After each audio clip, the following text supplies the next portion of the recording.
Welcome to this video. This is Abaketone Borike. Don't forget to like, share, and subscribe, and buy me a coffee. In this video, we're going to quickly unveil some of the secrets about Indo-European ancestry. So, the two main origins that I want to provide, one will be in the Aegean Sea. It's going to be by Greece. That's going to be one of the earliest origins of Indo-Europeans. Peloponneso, el Peloponneso. These islands here and those types of people, Patmos, Pelasgians, and these types of ancient groups that eventually became Illyrians, etc. These are the ancient populations that harbor the African lineages of the haplogroups E.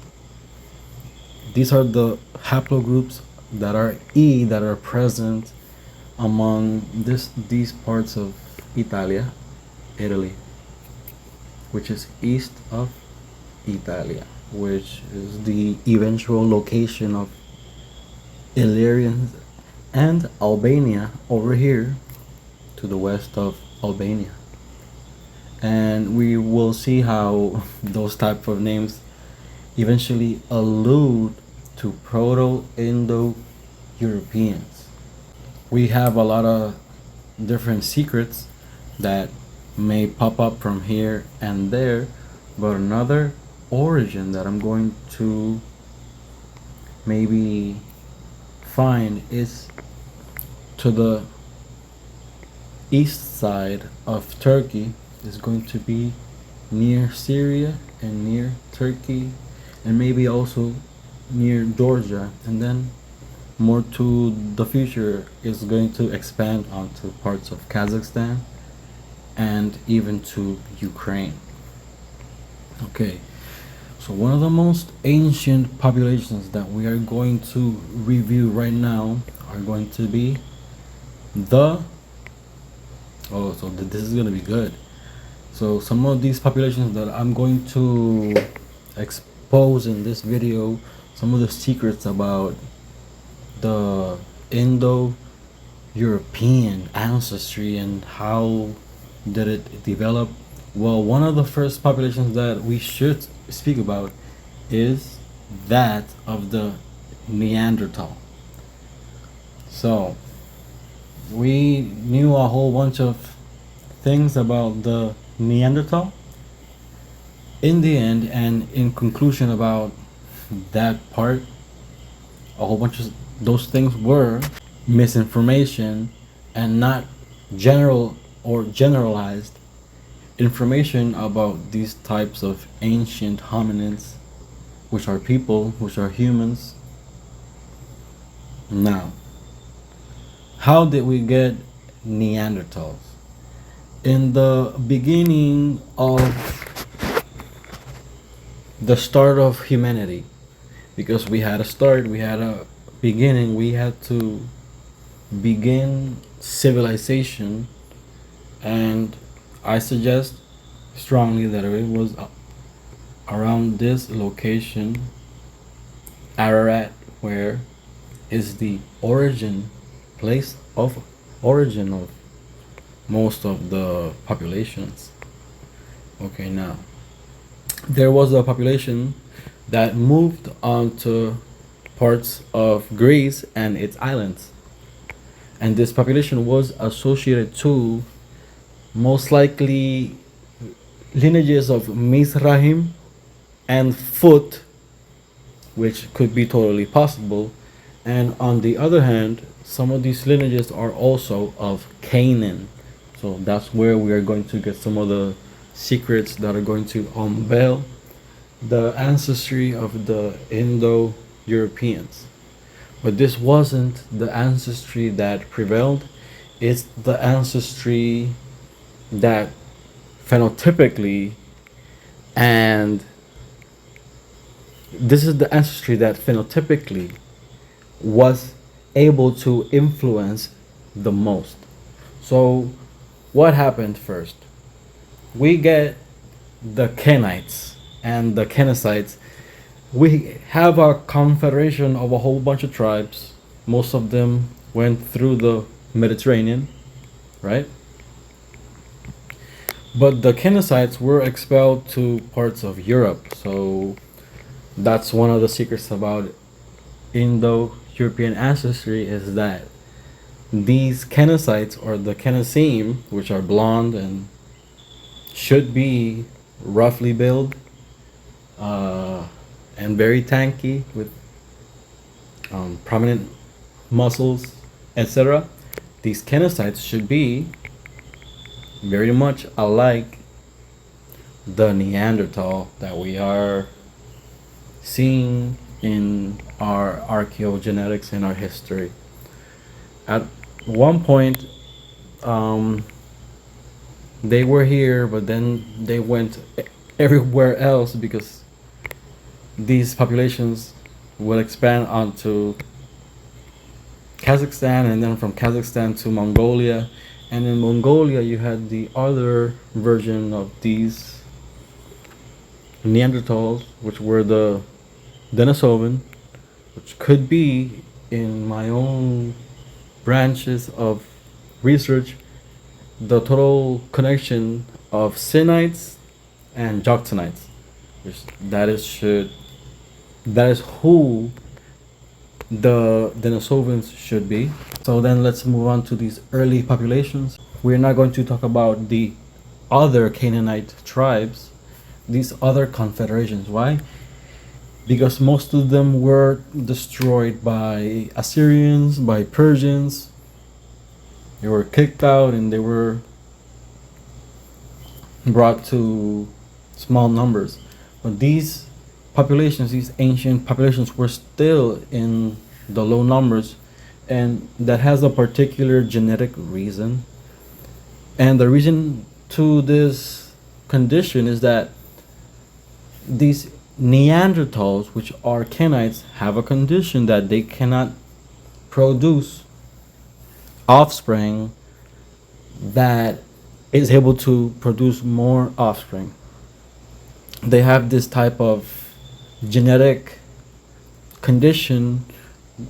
The human population carries that maybe at approximation of 2% of this ancient hominid DNA, from 2% to maybe 5%, especially to the Chinese and the Japanese and East Asians, who carry the higher levels of this Neanderthal and Denisovan mixture. It's because it is most likely that these people had a culture. First, they used to be part of the E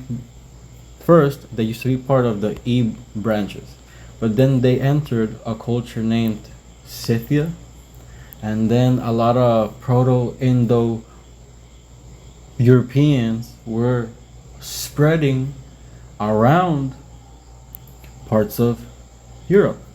So you might have seen that the name for Scotland is a Scythian land, which is Scythia, and Scythia was one of the ancient origins of some of the lineages that are Eurasian, and one of these lineages was the Chinese. So China, in some way, used to be a part of the Scythian culture. The Scythian culture is what transformed the phenotype of the Kenicites abroad, that eventually consumed the lineages of Eurasia. So first you have the Kenites and the Kenicim. I would imagine that their genetic phenotype was used to multiply. This culture is something that would spread but it not necessarily has to do with one culture or one lineage. Something that a whole bunch of cultures mixed. So that's one of the things that I want to address, is that everybody is family, but when these cultures mixed, they carry different haplotypes within their cultures. One of them is the Sinites, for instance, Mongolians and the Chinese.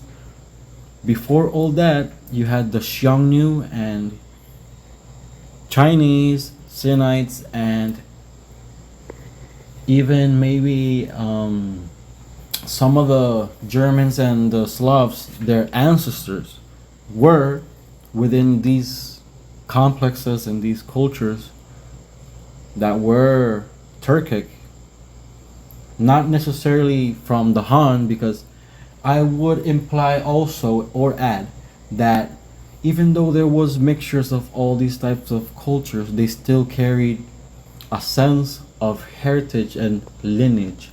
So that this is one of the reasons why the Han ethnicity is so renowned is because they knew their heritage, even though there was different types of cultures around this region that was from the Pontic Caspian steppe, and at one point it was by Iran and Kazakhstan, and then you had Afontobagora over here, and then from Afontobagora over here at the Altaic Mountains, Altai Sayan, and Lake Lake Balkai, Lake Baikal.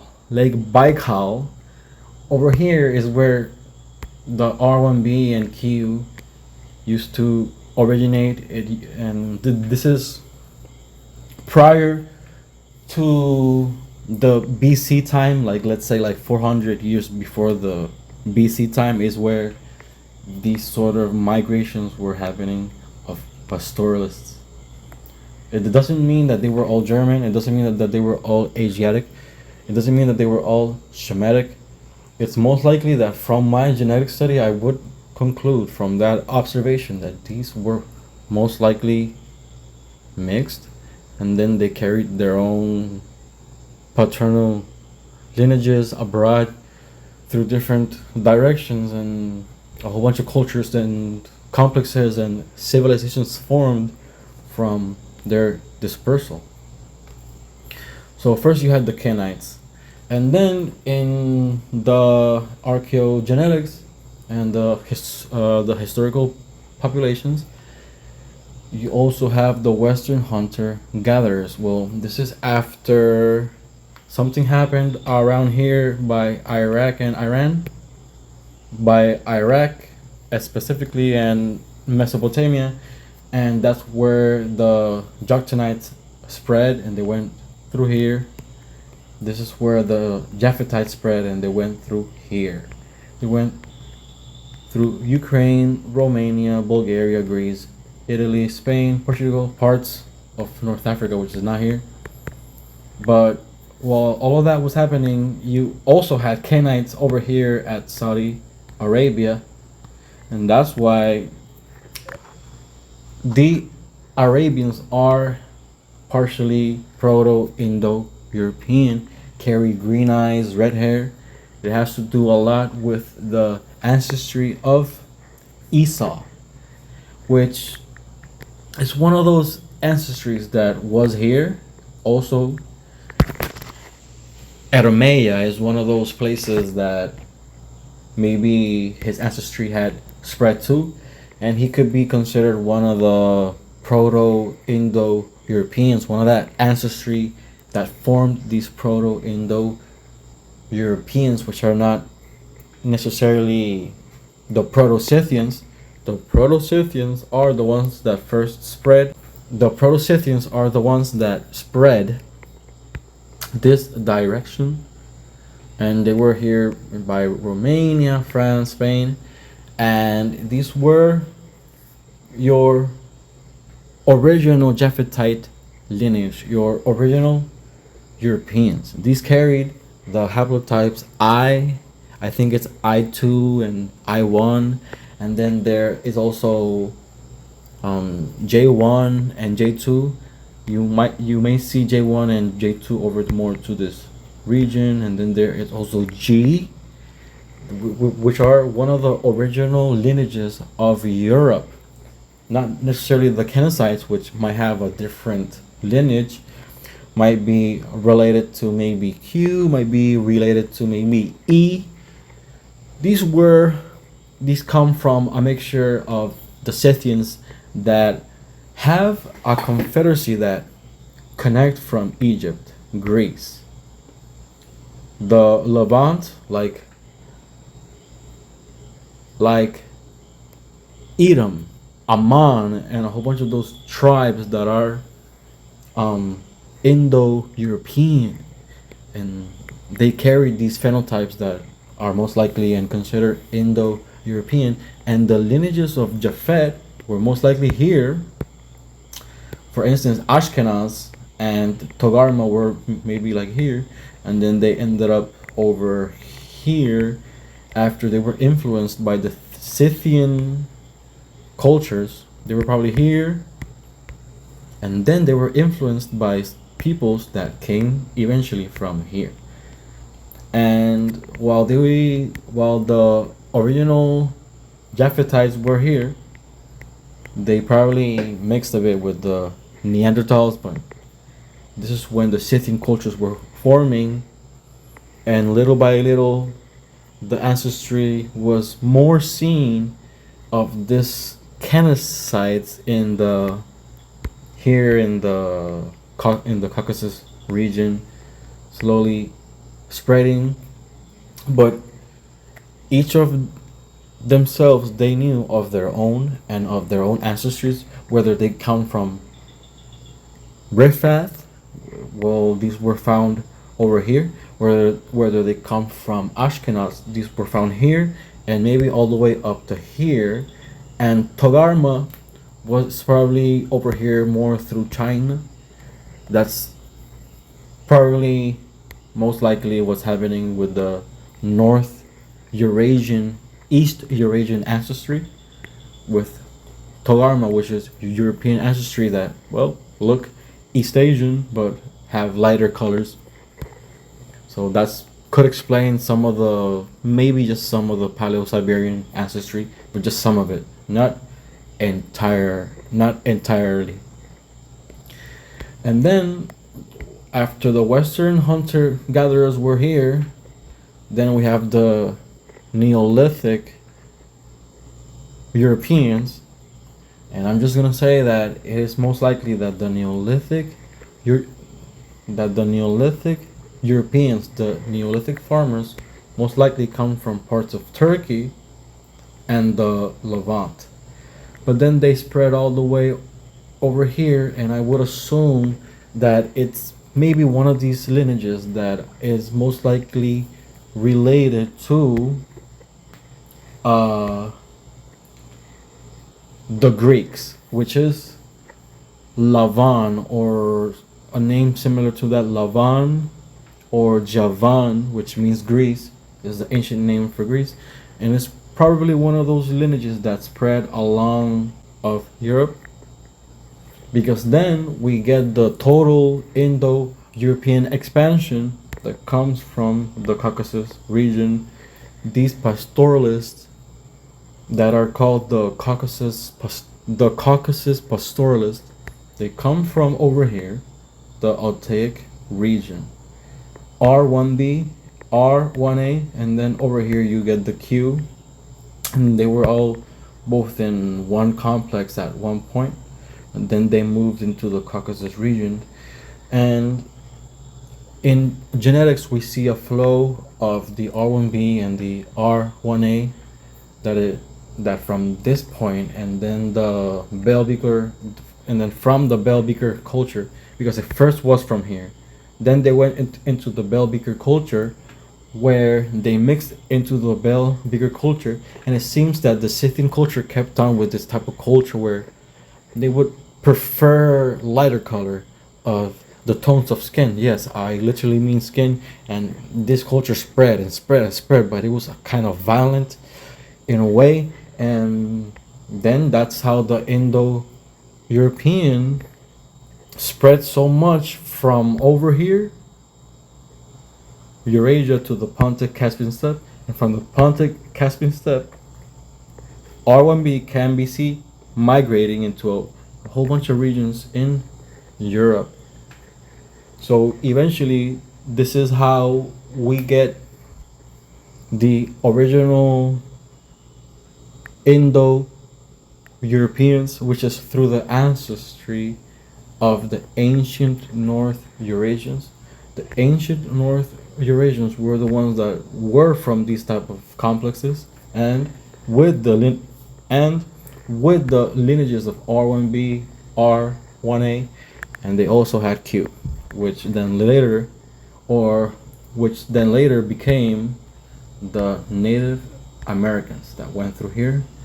But some Germans and some of these people over here in Scandinavia, and some people over to more of these regions may also carry the Y chromosome haplotype, which is haplotype Q, from the Y chromosome tree. So yeah, that's one of the secrets about Indo-European ancestry. You saw how I alluded to African ancestry over here, that later then became Indo-Europeans, and then I alluded to Semitic ancestry over here in the Levant, that later became Indo-Europeans, and I also alluded to some ancestry that is derived from maybe Ashkenaz and Togarma that come from over here. We also had some Western hunter-gatherers, but are not Western hunter-gatherers, are Eastern hunter-gatherers, you know, those proto ones in particular that are from the land of Magog and are from the ancestry of Japhet. The patriarch is called Gog, and these are the ancestors of the Russians who weren't here. They were the Slavs prior to being Indo-Europeanized. They were most likely over here near the parts of Ukraine, and they were just part of Scythia over here, but and then they appropriated the land of Magog, which we can assume that is over here by Georgia and over here to the Pontic Caspian steppe, and over to these parts of Europe over here, and then they just slowly spread onto these parts, and Kazakhstan, maybe a remnant of Joktanites and maybe some of Togarma over here to these regions, and some Turkic nations, and from the Roran Khaganate. Some of these may resemble some of the ancestry North Asian, or maybe Asia.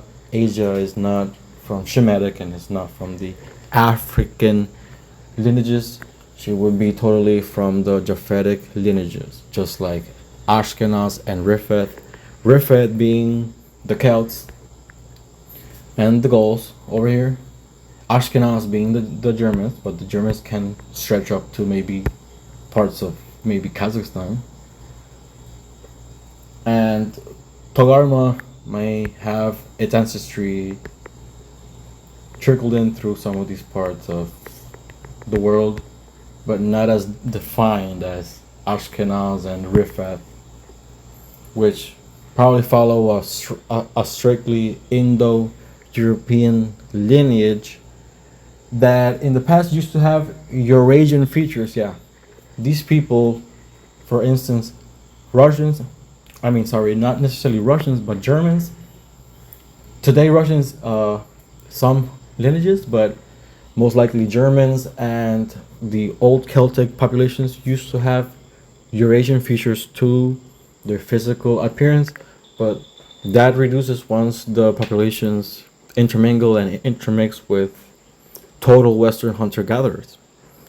So that being said, that's one of the secrets about Indo-European ancestry. It's basically a mixture of these three cultures that are, one is from Africa, one is from maybe probably from the Levant, and one is totally Daphitite, which is the original lineage of Europeans is Japhethite. It's not R1b, it's not R1a. R1b, R1a, and Q are more related to O of the Chinese than they are related to the original Indo-European. I mean, to the original European haplotypes, which should be most likely your I, J, G, and along those lines. So, anyways, I hope you liked this video. There's still more things that I can talk about, although this wasn't necessarily a video essay. I could still briefly speak about this topic and explain some of the secrets about Indo-European ancestry. I spoke about the lineage. I spoke about some of the locations where they actually come from. So their lineage was overran by a Eurasian lineage that came from over here, that were Hun-like people. They were like the Huns, and they probably had this dark skin, and then when they came into the Caucasus, their culture began to slowly adopt these pale types of skin tones and pigmentations, and then different colors to their hair and to their eyes. So don't forget to like, share, and subscribe. Buy me a coffee, and I hope you liked this video. I'll see you on the next one. Bye.